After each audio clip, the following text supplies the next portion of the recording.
या चॅनलवरती तुम्ही अनेक वेळा एक एक मिनिटाच्या अनेक क्लिप्स पाहिले असतील. त्याच्यामध्ये जमीन नांगरू नये किंवा जमिनीतले काष्ट जाळू नये असे व्हिडिओ असतात आणि त्याला एकंदरीत असा प्रतिसाद येत असतो की आम्ही 50-30 वर्षापासून शेती करतोय आणि 30 वर्ष आपल्या पिढ्या जमीन नांगरतात आणि तुम्ही काय आम्हाला वेगळं शिकवताय. पण त्याच्या मागे नक्की विज्ञान आहे का की फक्त तुम्ही करताय म्हणूनच तुम्ही सांगताय. तर या सगळ्यामध्ये मला एक गंमत वाटली. एक तर तो व्हिडिओ लहान होतोय. दुसरी गोष्ट, ही जी शेती आहे ही शेती नक्की शिकली पाहिजे का, पहिला प्रश्न. कारण की काय होतं की आम्हाला सगळ्यांना हे कळतं, मी इंजिनियर आहे स्वतः, तर इंजिनिअरिंग शिकली पाहिजे, डॉक्टरकी शिकली पाहिजे, सगळं शिकलं पाहिजे. पण एकतर शेती शिकली पाहिजे हा कन्सेप्ट लक्षात येत नाही किंवा मुळात असा काही कन्सेप्ट असतो का, हा सगळ्यात मोठा पहिला प्रश्न असतो. कारण शेती काही शिकण्याची गोष्ट नाही. आणि ज्या गोष्टीवरती सगळी लोकसंख्या अवलंबून आहे, अन्न, त्या गोष्टी मला सारखा प्रश्न पडतो हा की ही गोष्ट एवढ्या पाठीमागे कशी काय जाईल. म्हणजे जी प्रतिष्ठा होती शेतीला ती कनिष्ठ दर्जाची का झाली. आणि म्हणून पहिल्यांदा माझ्या चॅनलवरती हा पॉडकास्ट टाकतोय माझ्या गुरूंसोबतचा. त्या पॉडकास्टचा आम्हाला विषयच हा ठेवायचा आहे की मुळात शेती शिकली पाहिजे का आणि का शिकली पाहिजे. नमस्कार. शेती शिकण्याचे शिकली पाहिजे ह्याच्यात काही वादच नाही. माझ्याकडे पूर्वजांचं जे ज्ञान होतं, म्हणजे जसं तुम्ही आत्ता सांगितलं की आम्ही 30 वर्ष शेती करतोय, आम्ही नांगरत होतो, आम्ही जाळत होतो, ते चुकीचं होतं का? अजिबात चुकीचं नव्हतं, योग्यच होतं. पण ते काळाला अनुसरून होतं. काळाला अनुसरून होतं. हां. म्हणजे काय की माझ्याकडे तेव्हा एवढं आजूबाजूला जंगल होतं. ते जंगलामध्ये सूर्यप्रकाश माझ्या शेतात येण्यासाठी मला थोडीशी तिथे मोकळीक तयार करायची होती. आणि ते मोकळीक तयार करताना नुसतं तोडून टाकू का, त्याचे राख शेतात घालू. आणि जमिनीमध्ये जी हानिकारक बुरशी आहेत, जमिनीची स्वच्छता जी आहे ती तयार करण्यासाठी तिथे लाकूड जाळलं तर हानिकारक बुरशा, तापमान वाढल्यानंतर हानिकारक बुरशा मरतील. उन्हात नांगरून ठेवलं, हानिकारक कोश मरतील. आजची परिस्थिती अशी आहे की हे सगळे जे कोश आणि बुरशी आहेत ह्यांना लागणारं वातावरण आणि तापमान आणि जमिनीतला ओलावाच नाही आहे. त्याची तेवढ्या मोठ्या प्रमाणात ज्यावेळी माझ्या पूर्वजांच्या काळात जमिनीमध्ये समस्या होत्या असं आपल्याला वाटतंय, ते आत्ताच्या काळात नाही आहेत. जंगल कमी करून ऊन पाडायचे शेतात, हे आता गरज नाही. आता ऊन सावली कशी तयार करायची हा प्रश्न आहे. आपण एवढं वाटोळं केलं तर शेती शिकायलाच लागेल जी काळाला अनुसरून असेल. म्हणजे त्या काळाचं हवामानाचं सातत्य, पावसाचं प्रमाण, पावसाचा कालावधी, थंडीचा कालावधी, या सगळ्यात सातत्य म्हणजे कन्सिस्टन्सी होते.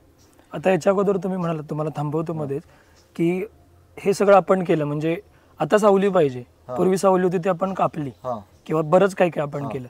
ह्याचं मुख्य कारण आपण त्यात ती परिस्थिती किंवा त्याचा अभ्यास न केल्यामुळे झालं का? म्हणजे माझ्या आजोबांनी समजा जमीन जेव्हा मला आठवते माझ्या शेतामध्ये जेव्हा युरिया टाकायला पहिल्यांदा सुरुवात झाली आजीच्या काळात, आजीला युरिया म्हणजे मुळात काही माहिती नव्हतं. तिला लक्षात आलं की हे टाकल्यानंतर छान पीक येतंय काहीतरी, म्हणून तिने टाकायला सुरुवात केली. मग ह्याच्या मागचं कारण नक्की काय समजतं, की अज्ञान आहे की त्याची माहिती घेतली नाही किंवा माहिती दिली नाही? प्रत्यक्षात काय झालं की भारतीय परंपरेमध्ये गुरुकुल नावाची पद्धत आहे होती. भारतामध्ये काही लाख गुरुकुलं होती आणि ती व्यवसायाशी निगडीत होती, त्या व्यक्तीच्या कलाशी निगडीत होती, त्याचा हेतू काय आहे त्याच्याशी निगडीत होती. पण त्याच्यासोबत बाकीच्या गोष्टी शिकायची पद्धत होती जी जगण्याची कला शिकवत होती. मॅकेलेनी लक्षात असं आलं इंग्रजांच्या, त्या मॅकेले माणसाला, की आपल्याला नोकरशाह बनवायचे आहेत, गुलाम बनवायचे, एकंदरीत गुलाम, विचारांचा गुलाम. आताही आपण गुलामच होत. हा, विचारां बरं, आता जास्त होत. तर त्या पद्धतीमध्ये तुम्ही विचार नका करू अशी शिक्षण पद्धती आली.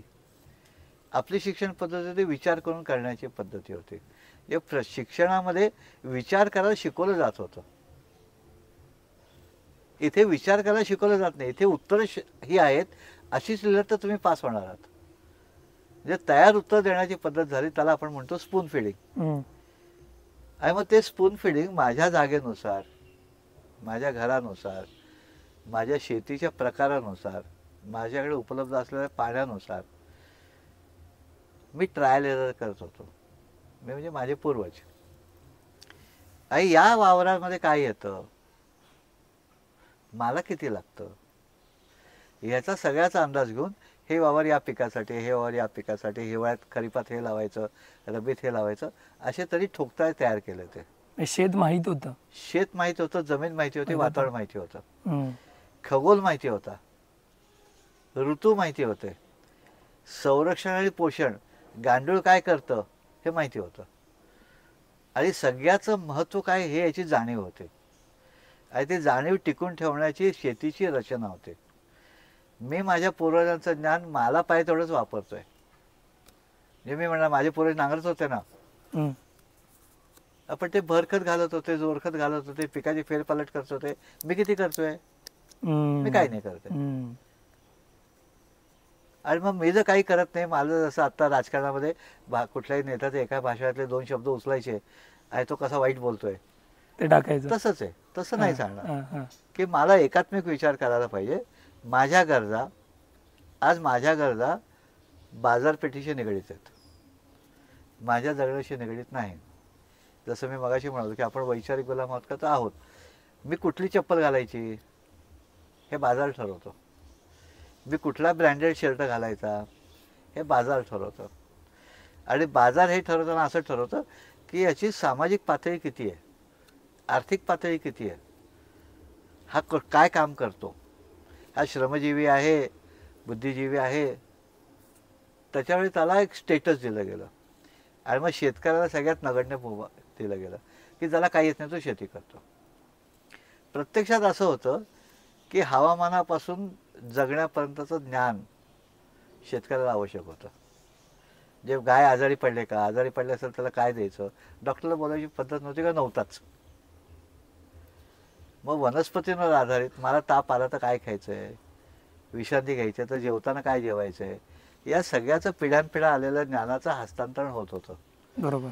आणि इंग्रजांनी सांगितलं तुमचे पूर्वज मूर्ख आहेत, आणि आम्ही त्याच्यावर विश्वास ठेवला. आणि हळूहळू रचना अशी बदलत गेली की घरी काही बनवू नका, विकत आणा. आज स्वयंपाक तरी आम्ही घरी करतो का, पोळी भाजी केंद्रात आणतो का पॅक हे घेतो, स्विगी झोमॅटो. आता तुम्ही विकताय, हो, तुम्ही चकली विकली, हो. ती चकली नक्की कशाची आहे, मला खायची माहिती आहे, नक्की कशी. माझ्या मुलाला चकली माहितीच नाहीये, तर मला चकली पॅकेटात नाही येते. एक्झॅक्टली. मग ती चकलीसाठी काय लागतं, कुठलं धान्य लागतं, कुठल्या डाळी लागतात, कुठलं तेल लागतं, त्याचं सेल्फ लाईफ किती आहे, किती दिवसात ते कुरकुरीत कशी होते, कुठल्या तेलात तळल्यानंतर कुरकुरीत होते, या सगळ्याचं ज्ञान त्या करणाऱ्या आजीला, आईला होतं. आणि ते करत असताना ती त्याचा संग्रह करत होते, आणून ठेवत होते. आत्ता लगेच चकली करायला नाही येते, नियोजन आहे. बरोबर. हे नियोजन आम्ही बंद केलं आणि आम्ही नियोजन पैशावरती अवलंबून ठेवलं. हे खाली जायचं, पैसे द्यायचे, घेऊन यायचं. ओ संतोषजी पाठवाल का मला पार्सल. कारण काय झालं की नवरा बायको दोघंही नोकरी करतायत, स्वयंपाक करायला वेळ नाहीये, पण पैसे आहेत. बरोबर. आता जसं तुम्ही चकलीचं उदाहरण दिलं, त्याच्यामध्ये इतक्या प्रोसेसेस आहेत. तसं एखादा शेतकरी म्हणून जेव्हा त्याला तयार व्हायचं, जसं इंजिनिअरिंगला प्रत्येक सेमिस्टरला 10 सब्जेक्ट असतात 8 सेमिस्टर, म्हणजे 80 सब्जेक्ट बनून तो इंजिनियर होतो. तसं शेती करताना तुम्हाला कुठल्या कुठल्या डिपार्टमेंटचा अभ्यास असायला पाहिजे. म्हणजे मूलभूत 4: उत्पादन, गुणवत्ता, उत्पादन म्हणजे प्रोडक्शन, गुणवत्ता म्हणजे क्वालिटी, अर्थनियोजन, इकॉनॉमिक्स, विक्री व्यवस्था, सेल्स अँड मार्केटिंग, स्टोरेज. याच्या पुढचे आहेत क्वालिटी कंट्रोल आणि R&D. आणि हे सगळं करत असताना बाजारामध्ये काय येईल विकायचं असेल तर, आणि ते त्याचा अंदाज घेणं, ज्याला आपण आता कमोडिटी मार्केटिंग म्हणतो.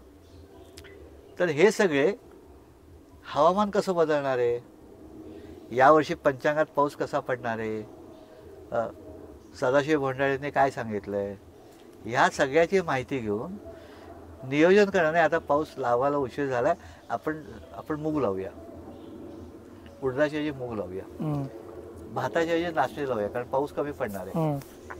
हे निर्णय घेण्याची क्षमता आणि निर्णय घेण्याकरता वातावरणाचा अंदाज घेण्याची आकलन शक्ती आणि माझ्या जमिनीची, माझ्या वातावरणाची, माझ्या शरीराची आणि माझ्या खिशाची ताकद, या सगळ्याचा अभ्यास करून तो नियोजन करत होता. म्हणजे जवळजवळ शास्त्रज्ञ.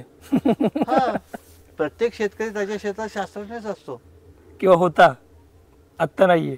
नाही, आपण आता मी काय करतो, संतोषने काय आलं ते लावतो, कॉपी पेस्ट करतो. कॉपी पेस्ट करतो. आणि ते कॉपी पेस्ट करताना बाजार व्यवस्था असं करते, तुम्ही हे नाही लावत, अच्छा हे लावलंय मग त्याला हे पण द्या, नाही एवढंच दिलं नाही हे पण द्या. म्हणजे मी माझं बियाण्यापासून, माझ्या उत्पादनापासून मार्केटला पाठवतो, मी बाजारावर अवलंबून आहे. मी तुझ्याकडे विचारतोय, पण घ्याल का माझं? लोक तुमच्याकडे यायला पाहिजे, तुम्ही लोकांकडे जायला पाहिजे. अगदी. आता उदाहरणार्थ ॲमेझॉन तुम्हाला दाखवते, हे घ्या हे घ्या हे घ्या हे घ्या, हे नाही घेतलं मग हे ह्याच्याहून भारी आहे, हे ह्याच्याहून भारी आहे. म्हणजे हे भारी नाही याचा अर्थ झाला ना थोडक्यात. बरोबर. हो हो हो. म्हणजे पैशानुसार त्याची गुणवत्ता बदलणार आहे. तुम्हाला कुठल्या गुणवत्तेचं पाहिजे? शेतकरी असं नाही करत. शेतकरी म्हणतो माझी गुणवत्ता ही आहे. एक्झॅक्टली. क्वालिटी कंट्रोल तशा जगायला, तशा व्यवसायाला. माझे 2 आंबे खराब निघाले तर लोक माझ्याकडे आंबे घेतील का? तर नाही घेणार. जेव्हा मी विकणार असेल, मी विकत असताना तो हा विचार करत होता की हे आंबे माझ्या घरचे पण खाणार आहेत, मला त्याला विष नाही द्यायचं आहे. आजचे शेतकरी बाजारात विकण्यासाठी करतात, घरात त्यातलं काहीच खात नाहीत. फक्त इकॉनॉमी बेस झालंय ते. हा, म्हणजे माझा सगळा ऊस आहे. माझ्या आज्याकडे ऊस होता का? होता, पण तो त्या विहिरीच्या आणि मोठ्याच्या क्षमतेनुसार होता. 20 एकर जागा असेल तर 1 एकर जेमतेम ऊस असायचा, अर्धा एकर माळव म्हणजे भाजीपाला असायचा, बाकी सगळी कोरडवाहू होती. म्हणजे पावसाच्या पाण्यावर आणि जमिनीतल्या अंगच्या ओलीवरती 1 पीक 2 पीक 3 पीक घेण्याची रचना होती. आणि ती रचना हळूहळू आम्ही मोडीत काढली आमच्याच चुकीमुळे. ही जर परत करायचं असेल तर शिकायलाच लागेल. शिकायला लागेल, बरोबर. आता मला एक म्हणजे तुमच्या बोलण्यातून बऱ्याच वेळा वाचताना लक्षात येतं की एवढी इंटरेस्टिंग फील्ड आहे ही, म्हणजे खूप वैविध्य आहे, अगदी सणांपासून हंगामापासून मातीपासून सगळंच आहे. आणि इतकी वैविध्यता होती आणि जे आपल्या आयुष्याशी निगडीत होतं, अगदी लग्नापासून जन्मापासून सगळंच. मग ही जी निरस्त आली शेती या व्यवस्थेमध्ये, हे येण्यामागचं कारण काय? म्हणजे कोणाला रस नाहीये, म्हणजे ते जाणून घेण्यातही फार रस नाहीये. त्याची सुरुवात सगळ्या जागतिक पातळीवर झाली. त्याच्यावर जागतिक पातळीवरती पैशाला महत्व आलं. जगाचा व्यापार सगळीकडे एकाच देशातून दुसऱ्या देशात व्हावं ही रचना तयार झाली. ती रचना देताना बार्टर सिस्टीम चालणार नाही. बरोबर. म्हणजे तुम्ही मला सफरचंद द्या, मी तुम्हाला तांदूळ देतो, असं होणार नाही. मग चलन आलं. मग चलनावरती काय, चलन कशात मिळेल तर विकल्यावर मिळेल. मग काय विकलं जाईल किंवा कशाचं विकण्यासाठी आम्ही काय जाहिरात करू? जे क्रिएट दी डिमांड और फुलफिल दी डिमांड. आता क्रिएट दी डिमांडच होते, कारण तिथे मोठ्या कंपन्या आहेत. कुठली चप्पल वापरायची हे मी ठरवू शकतो का? किंवा माझी कंपनी छोटी आहे, ती बदलापूरपर्यंतच विकेल का देशात विकेल का परदेशात पण विकेल? आता बाटा कंपनी आहे, कुठे पैसे जातात? पेप्सी कंपनी, पैसे कुठे जातात? पूर्वी माझ्या गावात जात होते. माझ्या गावातला सांभार खर्च होता आणि ती करत असताना त्याला माहिती होतं गुणवत्ता नाही झाली तर मला पुढचं बलुतं मिळणार नाही. बरोबर. आणि त्याच्याकडे तो चप्पल करत असताना तसा मुलगा नकळत बघत होता आणि त्याच्याकडे ती क्वालिटी येतच होती. शिकत होता तो. मग त्याला वेगळं कॅपॅसिटी डेव्हलपमेंट नव्हतं, प्रशिक्षण ITI नव्हतं. आणि ते करत असताना तो कामगार नव्हता, तो कारागीर होता. वा, फारच. जे चपलेवरती त्या वेण्या घातलेल्या चप्पल, आवाजाची चप्पल, त्याची 1 तळी का 2 तळी, तुम्ही काय व्यवसाय करताय, त्याच्यावर चपलेला पट्टी किती, हम्म, या सगळ्याची गणित होते. हम्म, आणि त्या करणारा ते माहिती होती हम्म, की टिकण्यासाठी काय करायचं, हम्म, आणि वापरणाऱ्याला माहिती होती ती चप्पल पायाला लागू नये म्हणून काय करायचं. हम्म, आणि त्या सगळ्या चपलेतनं माझ्या शरीरात तयार होणारी ऊर्जा जी आहे, आता मी टेरिकॉट वापरतो तर स्टॅटिक इलेक्ट्रिसिटी तयार होते. हम्म, ती जमिनीत जाईल कशी, तर माझी चप्पल रबराची आहे, हम्म. हे बॅड कंडक्टर. मग ते शरीरात राहिल्यानंतर मला व्याधी होणार आहेत. पित्त वाढणार. मग माझ्या जमिनीशी संपर्क आहे का, तर आम्हाला शिकवलं गेलं जमीन वाईट आहे, हम्म, मातीत हात घालू नका, माती वाईट आहे, हम्म. हे नाही चालणार. आणि आता थेरपी येत आहेत, मातीत हात घाला. थेरपी जेव्हा येते याचा अर्थ मी चुकीचं काम काम केलेलं केलेलं होतं म्हणून.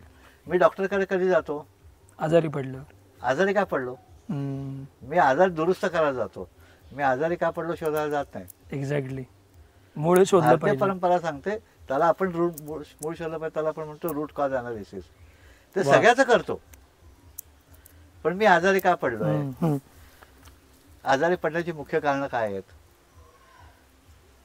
हम्म. जिथे अतिरिक्त पैसा आहे तिथे आजार पण जास्त आहे. वा. कारण मग ते कॅलरीचा घडा तो घालत नाही.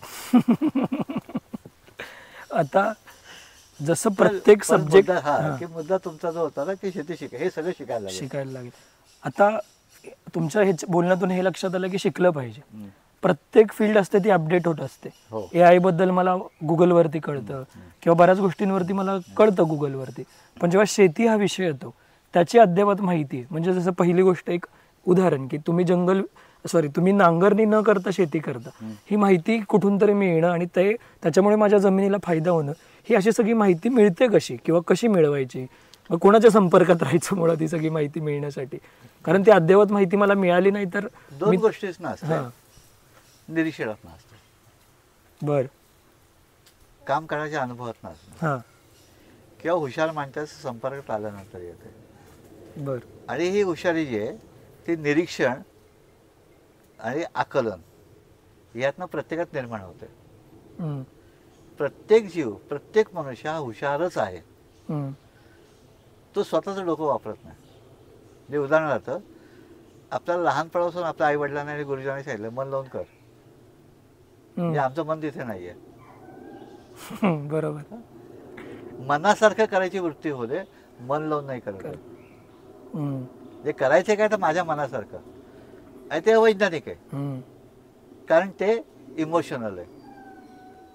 बुद्धीचा हस्तक्षेप बुद्धी नाही. आणि मन याचं एकत्रीकरण जे होतं त्याला आपण म्हणतो विवेक. हां. तो विवेक जेव्हा येतो त्या काय त्याला आपण सारासार विचारशक्ती जे म्हणतो, रॅशनल थिंकिंग. रॅशनल थिंकिंग, हे झाल्याशिवाय आपल्या चुकाच आपल्याला कळत नाहीत. आणि आपल्याला असं वाटतं की हे जे आहे ना ते आपण काहीतरी सुधारलं पाहिजे. कसं सुधारेल, आणि सुधारताना ते एकात्मिक असं याचा मी विचारच करत नसेल तर ते भाताचं झाड सुधारणार आहे का. कारण भातात जमिनीशी निगडीते, वातावरणाशी निगडीते, रोगाशी निगडीते, किडीशी निगडीते, आणि हे सगळं जमिनीशी निगडीते. मग त्या भाताला कम्फर्ट झोन आम्ही आर्टिफिशियल देणार आहे का नैसर्गिक येणार आहे. आणि जर तो नैसर्गिक असेल तर निसर्गाच्या रचनात बदल झाला का, निसर्गाच्या रचनेत बदल नाही झाला. बरोबर.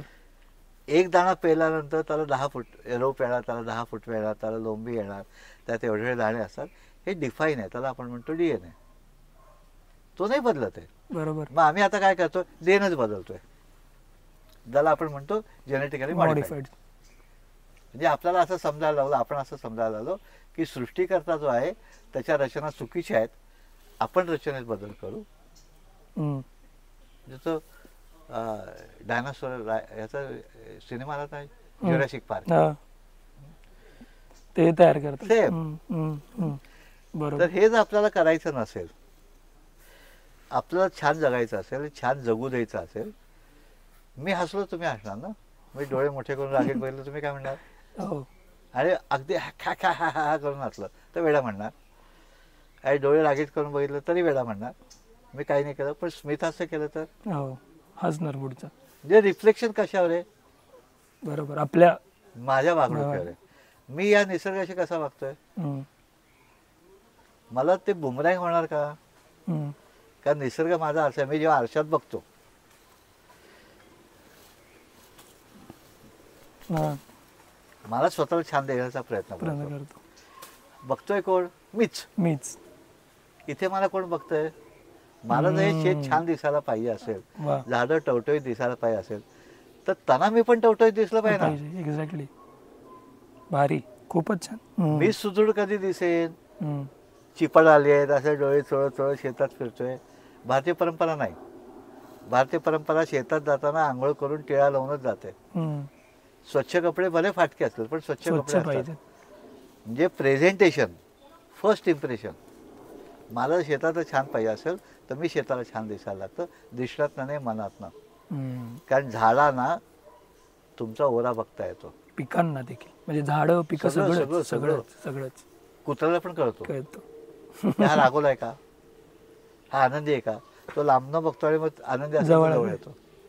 म्हणजे त्या सगळ्या सजीवांना माझी बुद्धी स्वार्थबुद्धी आहे का मी जगण्यासाठी करतोय हे कळतं. बरोबर.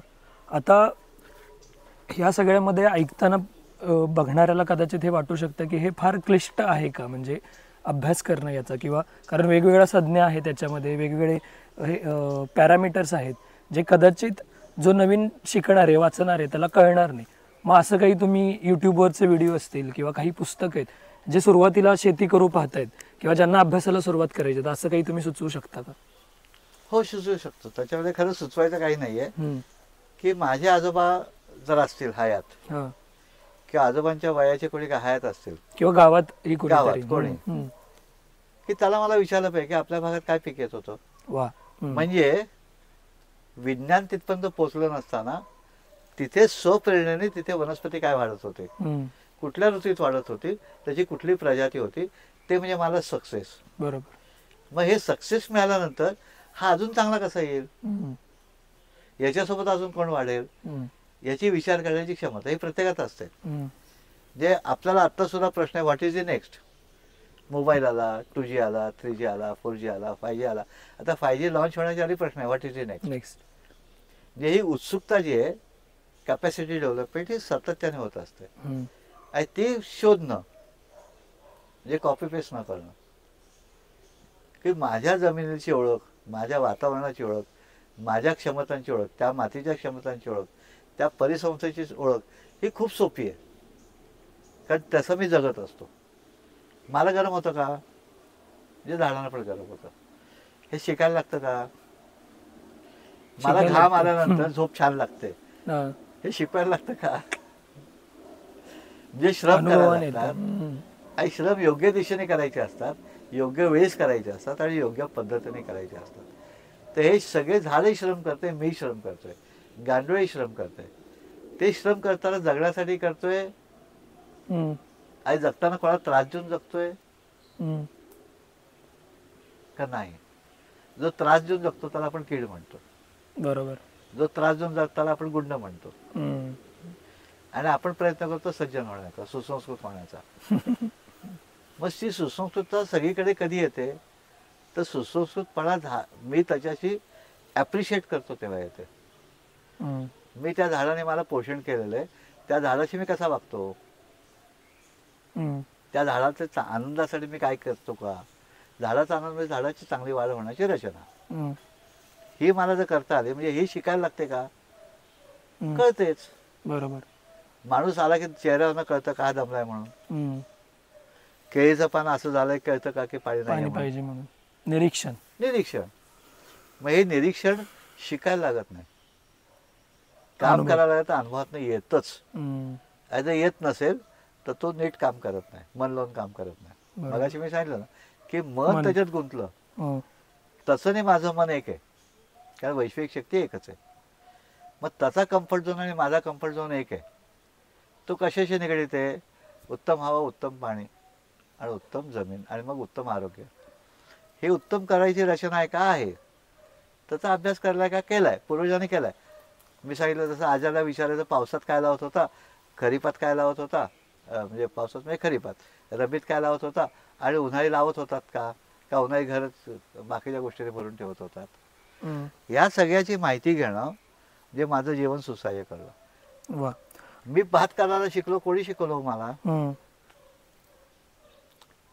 विडा कसा धरायचा, कापायचं कसं, भात लावताना काढताना. तांदूळ शिजवायचं कोणी शिकवलं? तांदूळचे पोहे करायला कोणी शिकवलं? पोह्याला कांदे पोहे करायचे का बटाटे पोहे करायचे, त्याच्यावर खोबरं घ्यायचंय का सुकं खोबरं घ्यायचं, कोणी शिकवलं? पिढ्यानपिढ्या. इच्छा तिथे मार्ग. मग ते पिढ्यानपिढ्याचं ज्ञान जे आहे ते वेगळ्या ठिकाणी उपलब्ध आहे. माझ्या गावातल्या वृद्ध व्यक्तीला ते अनुभवत नाही. मग मला पहिला अनुभव पाहिजे का ज्ञान पाहिजे? तर अनुभव पाहिजे. मग त्याच्यातलं मी शोधीन आणि मग तसं रूपांतर माझ्या अनुभवात करून अजून ते चांगलं कसं करता येईल शोधेन. पहिल्यांदा हातपाय मारावे लागतील मला 10 ठिकाणी. पुस्तक वाचून पोहता नाही येणार. एक्झॅक्टली. वा, खूपच छान. आणि तुम्ही जेव्हा सुरुवात केली होती, मला वाटतं 2012-14 शिकवण्यासाठी, 14 साली, तर मुळात हे शिकवलं जावं या मागचा तुमचा हेतू काय होता? कारण आपल्या बोलण्यातून बऱ्याच वेळा हे लक्षात आलं की तुम्ही बऱ्याच चुका केल्या, तुम्हाला माहिती नव्हतं त्यामुळे. मग ते शिकवण्यामागचा तुमचा हेतू काय होता? आणि बऱ्याच वेळा मी बघतो की अनेक ठिकाणी प्रशिक्षण घेतली जातात, तर तेव्हा 10 गुंठ्यामध्ये 2.5 लाख रुपये कमवा अशी तुम्ही जाहिरात का नाही करत शिकवताना? की तुम्ही का नाही सांगत 10 गुंठ्यामध्ये 2.5 लाख रुपये कमवा असं? पहिला प्रश्न की तुम्ही शिकवायला सुरुवात का केली आणि हे पुढे कसं नेताय आता? आणि कारण असं निर्माण झालं की प्रचलित ज्ञान जे आहे शेतीतलं किंवा जगण्यातलं हे पाश्चात्य संस्कृतीतून निर्माण झालेलं आहे. ज्या समाजाने मला लुटलं, माझ्या देशाला लुटलं, त्याच्यातनं ते समृद्ध झाले. त्यांच्याकडे आधी काहीच नव्हतं. आता मी त्यांची कॉपी करतोय. माझं सत्व कुठे गेलं? माझ्या हजारो वर्षाच्या परंपरा, जो कृष्ण आणि बलराम नांगर आणि गाय घेऊन फिरतोय, ती जी परंपरा 4000 वर्षाची किमान, ती हरितक्रांतीच्या 50 वर्षात कोलॅप्स का होते? मग माझं ज्ञान कुठे होतं? हे जर लुप्त होत असेल तर माझी जबाबदारी मला अनुभव आल्यानंतर लोकांना सांगायची. आपल्या परंपरेमध्ये रामदास स्वामींनी आपल्याला असं शिकवलं, जे जे आपणास ठावे ते ते दुसऱ्या शिकवावे, शहाणे करून सोडावे सकळ जन. मग शहाणं होणार किती भाग अजून वेगळा सांगूया तरी. सांगूया तरी ऍटलिस्ट डॉक्युमेंटेशन तर होईल. मग ते डॉक्युमेंटेशन होण्यासाठी मी तुझ्या मदतीने व्हिडिओ बनवले, यूट्यूब बनवल्या, आता वेबसाईट करू की त्याच्यामध्ये साठा राहील. आर्काइव्ज आमच्याकडे कुठून आलं? तर आमच्याकडे साहित्यातनं आलं, आमच्याकडे ऋचांमधनं आलं, आमच्याकडे वेदातनं आलं. आताचा वेद बदलला ना.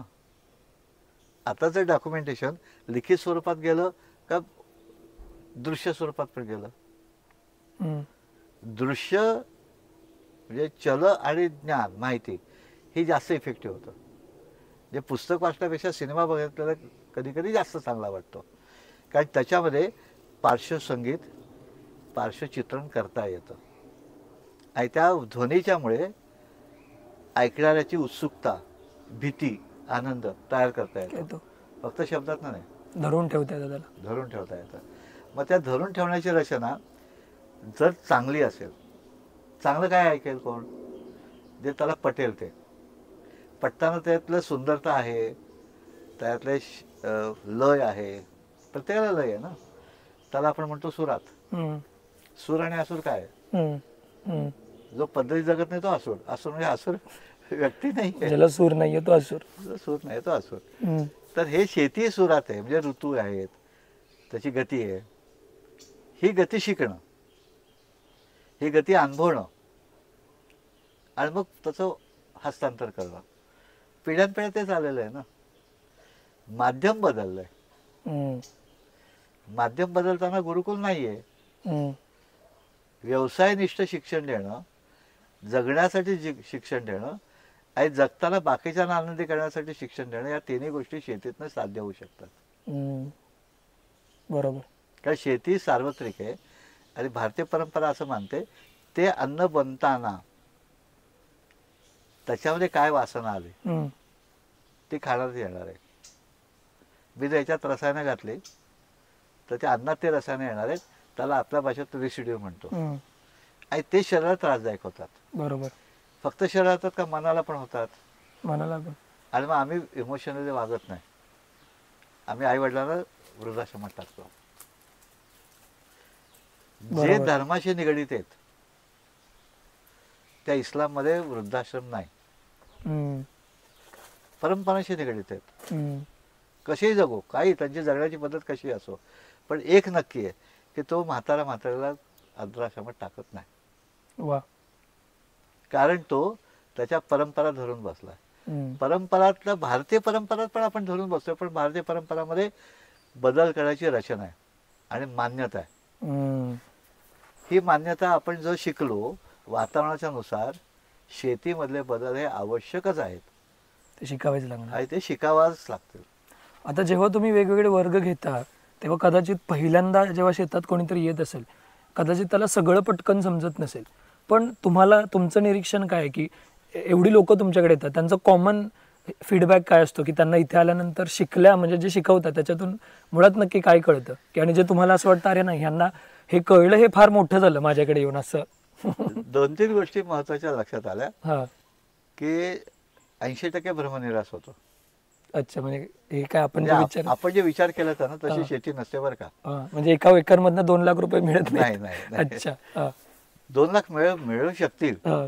पण ते मिळण्यासाठी माझ्याकडे गुणवत्ता असायला लागेल हम्म, आणि मी सरळ उपभोक्त्याला देईन. हम्म, उत्पादक आणि उपभोक्ता याच्यामध्ये कोणी नसेल, म्हणजे फीडबॅक. म्हणजे बायर आणि कन्झ्युमरच्या मध्ये कोणी नाहीये, सॉरी कन्झ्युमर आणि विक्रेत्याच्या मध्ये कोणी नाहीये, डायरेक्ट कन्झ्युमरला त्याने सेल केलं पाहिजे. हम्म, तर पैसे मिळतील. बरोबर.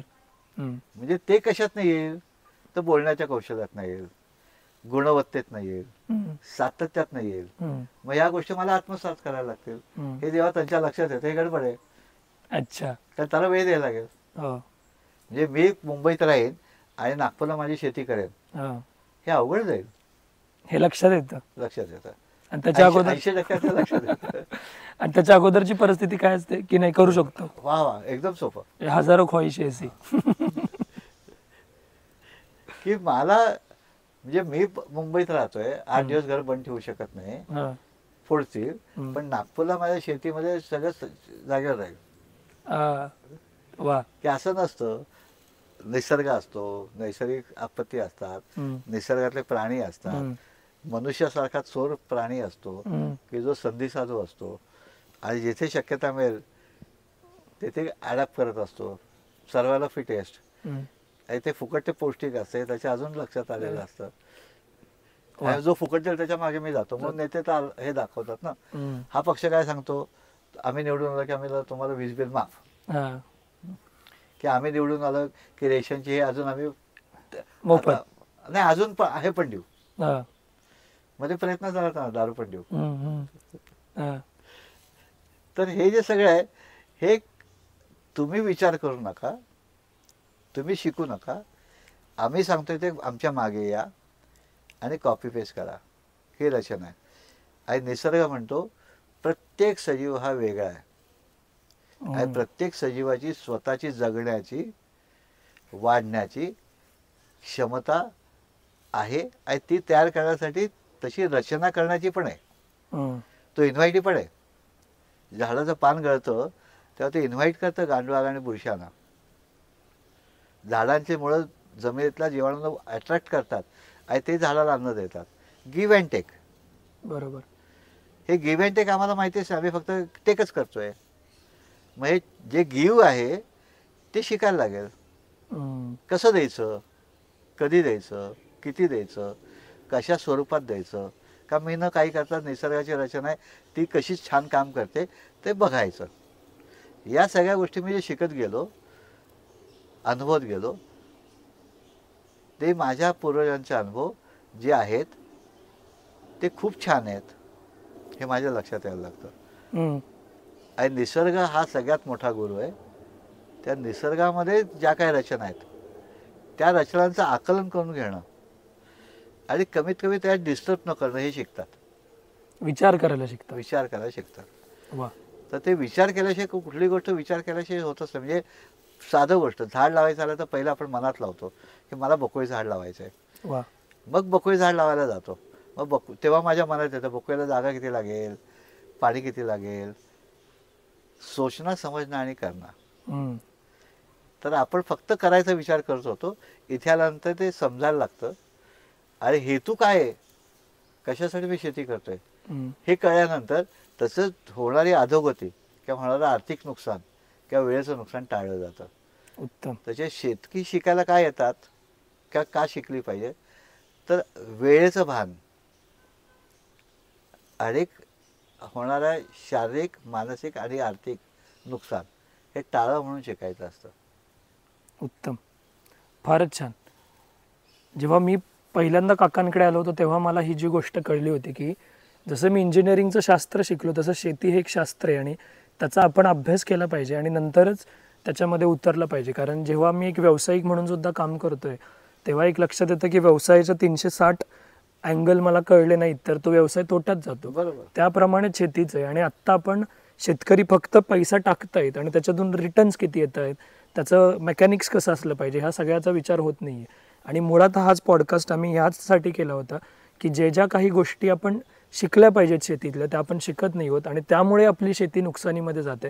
आणि जर ती फायद्यामध्ये किंवा शाश्वततेकडे जायची असेल तर आपल्याला शिकण्याला पर्याय नाही आहे. म्हणजे तुकारामांचं एक हे की असाध्य साध्य करायचं आहे असं कारण अभ्यास तुका म्हणे. जर ही शेती आता तोट्यात जाते, जे असाध्य वाटते आपल्याला ते जर साध्य करायचं असेल तर त्याला एक पर्याय फक्त अभ्यास करणं आणि ते त्या पद्धतीने इम्प्लिमेंट करणं.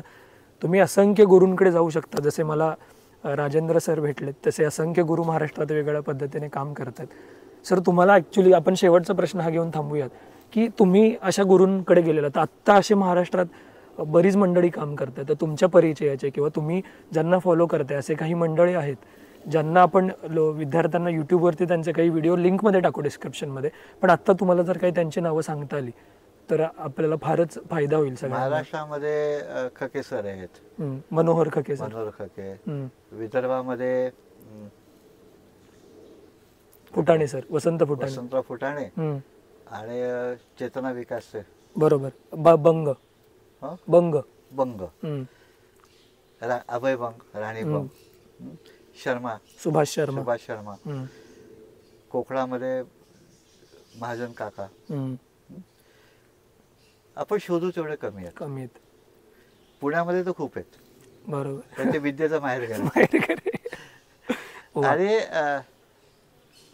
आता भारतामध्ये अजून एक नवीन कन्सेप्ट जी सुरू झाली की पर्माकल्चर. पर्माकल्चर म्हणजे कायमस्वरूपी शेती चांगली कशी करता येईल याचा विचार करायची रचना, परमनंट ॲग्रिकल्चर. ते शिकवणारे खूप लोक आहेत. प्रश्न हा आहे की ते काय शिकवतात हा नाहीच आहे, त्यातलं मला आवश्यक आहे हे निवडणं. वा, फारच महत्वाचा मुद्दा आहे. कारण विदर्भात सुभाष शर्माने मला विदर्भातलं शिकवलं ते कोकणात लागू नाही होणार आणि कोकणात मी शिकवलं ते विदर्भातल्या लोकांना लागू नाही होणार.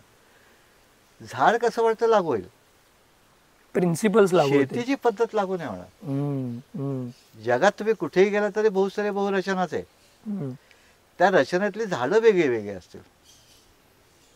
ती झाडं विदर्भाची वेगळी, मराठवाड्याची वेगळी, खानदेशी वेगळी आणि कोकणातली वेगळी, आणि कोकणातले पालघर जिल्ह्याची वेगळी आणि सिंधुदुर्ग जिल्ह्याची वेगळी. कारण तिथे जी रचना निर्माण झालेली आहे त्याला आपण म्हणतो ॲग्रो क्लायमॅटिक झोन. त्याचा अभ्यास करताना आपण नेहमी आपल्या ॲग्रो क्लायमॅटिक झोनचा विचार करायचा आहे. हे इथे साध्य आहे का? माझे पुरे 100% मूर्ख नव्हते हो. आणि हे शिकवणारे गुरु खूप चांगल्या पद्धतीने शिकवत असतात. आम्ही त्यांची कॉपी पेस्ट करायचा प्रयत्न केला तर गडबड होते. भारतामध्ये मी खूप लोकांकडे शिकलो, महाराष्ट्रात पण शिकलो. आणि तुम्ही शोधायला गेलात तर प्रत्येक गावात गुरु आहे. अनिल अवचटांचं कार्यरत पुस्तक जर वाचलं तर आपल्या लक्षात येतं की विचार करण्याची वेगळी पद्धती जी आहे ती प्रत्येकामध्ये असते. तो कमी जास्त विचार करतो आणि त्याचं यश आलं की बाकीचे त्याला यशाला मानतात आणि त्याचं अनुकरण करायचा प्रयत्न करतात. गुरु म्हणजे अनुकरणीय आणि गुरु म्हणजे पचायला जड. आयुर्वेदामध्ये गुरुचा अर्थ पचायला जड. तर गुरु हा साकल्याने सर्वांगीण विकासासाठी प्रयत्न करणारा पाहिजे. त्या विशिष्ट व्यवसायाशीच निगडीत नाही, कारण प्रत्येक व्यवसाय हा निसर्गाशी जोडलेला आहे आणि निसर्ग हा सातत्याशी आणि भावनाशी जोडलेला आहे. आपण सगळे एकमेकांशी भावनेने जोडलेलो आहोत. झाड आपण बरोबर भावनेने जोडलेलं आहे. ते माझ्या देवाचं झाड म्हणून आपण त्याला नाव दिलेलं आहे. ते फुल देवाचं आहे म्हणून दिलेलं आहे. आणि पहिलं पीक आपण देवाला नैवेद्य दाखवल्याशिवाय घेत नाही आहोत. जे माझं नाही आहे, माझ्यासाठी आहे, पण आधी देवाचं आहे. म्हणजे ही समर्पणाची भावना हे शिकवणारा गुरु पाहिजे. वा. तर आपल्याला गुरु मिळू शकतात आणि असतातच. आणि ते चांगलं शिकवत असतात. आपली दृष्टी चुकीची असते. आपण आपल्या आत्ताच्या क्षमतेनुसार तसं आकलन करतो. जसं ज्ञानेश्वरी लिहिली, पहिल्या ज्ञानेश्वरी वाचली, मला वेगळं आकलन होतं, दुसऱ्यांना वाचले वेगळं आकलन होतं, 100 वेळा वाचले तरी नवीन आकलन होतं. तसं दाभोळकरांची पुस्तकं आहेत, बरोबर, खूप जणांची आहेत साहित्य. चिपळूणकर सर आहेत. चिपळूणकर सरांसारखा माणूस नाही आता चांगलं काम करणारा, शास्त्रोक्त पद्धतीने करणारा. असे मला जे काय माहिती आहे ते मी सांगितलंय. याची यादी करायला गेले तर परत एक पॉडकास्ट करायला लागेल. आणि हे वाचलं का? शेवटी आता परवा दिवशीच खके सरांनी सांगितलेलं एक वाक्य होतं त्यांच्या याच्यात, की आता मी वाचणं बंद केलंय. मागे आमच्याकडे काही वर्षापूर्वी धीरनजी आले, ते सोनूजी, हो, तरी सांगितलं मी वाचणं बंद केलंय. म्हणजे काय केलंय तर विचार करायला सुरुवात केली. ते विचार करायला सुरुवात करते. ते विचार कसा करायचा दिलीप कुलकर्णींनी शिकवलं. वा. तर हे जे आहेत, तुमचं क्षेत्र जसं जसं विस्तारित जातं तसं तुम्हाला अजून नवीन नवीन सापडत शकतात. आणि त्याच्यासाठी आपला आद्य गुरु जो आहे तो निसर्ग, आणि निसर्ग कसा बघायचा शिकवणारा दत्तगुरु. वा. की ज्याने असंख्य गुरु केले. तर हे सगळे गुरु करणं म्हणजे अनुभूती आणि त्यांचे अनुभव, पहिले अनुभव घेणं, त्याच्यातनं अनुभूती घेणं, आणि माझं जीवन जगण्याचं आणि माझ्या जीवनाबरोबर जे सहकारी आहेत गांडुळापासून आंब्यापर्यंत त्या सगळ्यांना छान जगण्याची रचना करणं, हे शिकूया आणि आपली शेती चांगली करूया. येस. मग या मुद्द्यावरती येऊन आपण थांबूयात. तुम्हाला व्हिडिओ कसा वाटला त्याबद्दल जरूर सांगा. धन्यवाद. 42 मिनिटं झालं.